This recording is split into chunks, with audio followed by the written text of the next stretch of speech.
Hi Yeah. everyone. I'm down at Moria at the moment. I brought some clothes and a few things down for a friend of mine I brought in 2 weeks ago, uh, who's on the camera now. We won't name him. Um, Yesterday we had a boat of 50 come into Petra. We had a load of fascists come down to the port from Petra. These fascists, I don't know what they want.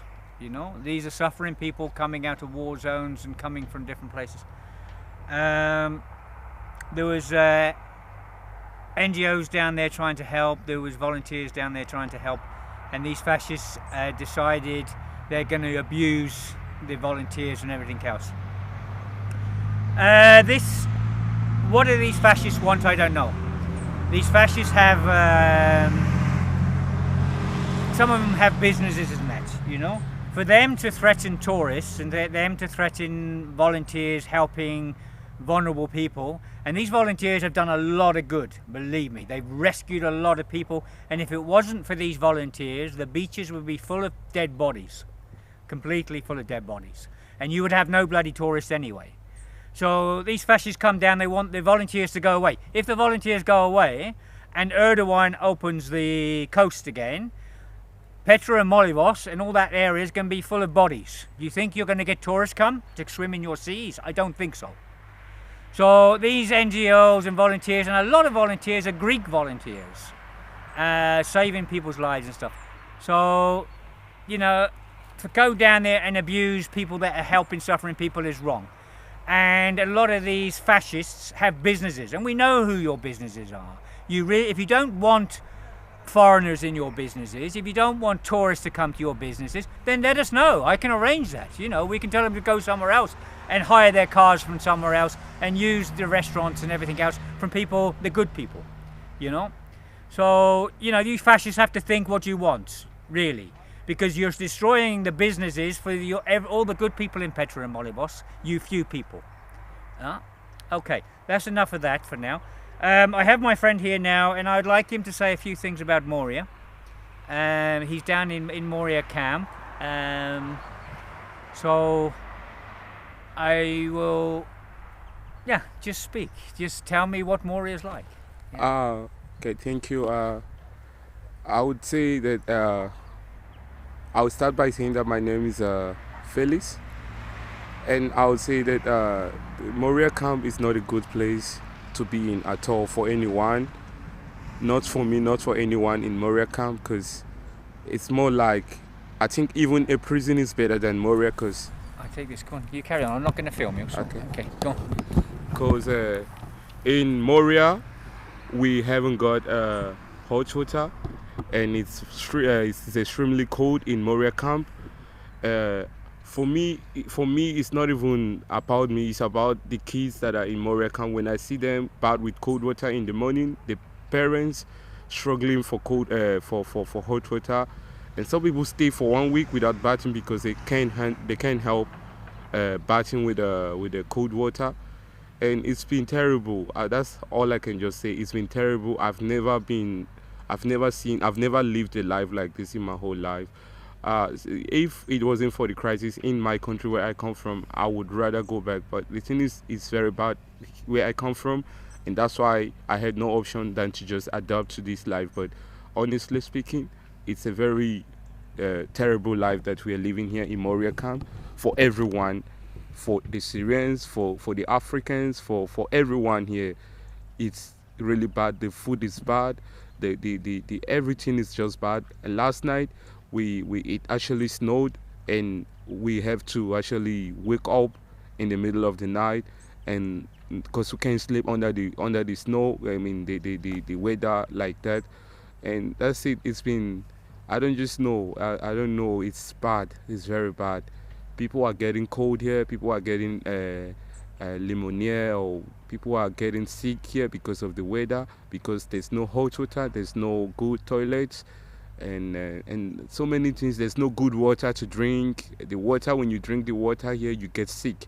You actually get running stomach because of the water you drink, and there's a whole lot of things that are not good here in this camp. But the worst of them is not good place to sleep in, no hot water even in the cold weather, and not good tap water for drinking. Okay. Yeah. What do I say about that? Moria is always been a bad place. I mean, a year ago it was a lot worse. Believe me. It's not good. And I know you've suffered stomach upsets and everything else. I mean, I brought you in 3 weeks ago, 2 weeks, 3 weeks ago. I brought you in on the beaches of Efteling. And I know you've suffered. We came down and see you a week ago because you had bad stomachs and stuff like that. And I know you're very cold, Yes. so we brought you some stuff to keep you warm. Yeah. The volunteers do their best to keep everyone warm. I know when I brought you on the beaches, you said something to me that sticks in my head now. I said to you, I haven't been terrified in my whole life like I was that morning. That's right. Because I didn't know, I wasn't told I was going to cross a Mediterranean Sea. Yeah. The smugglers never told me that. They only told me it was just a 45 minutes journey, only for me to discover it was something. It was about 2 hours or so. You were on the water, on the sea. On the sea.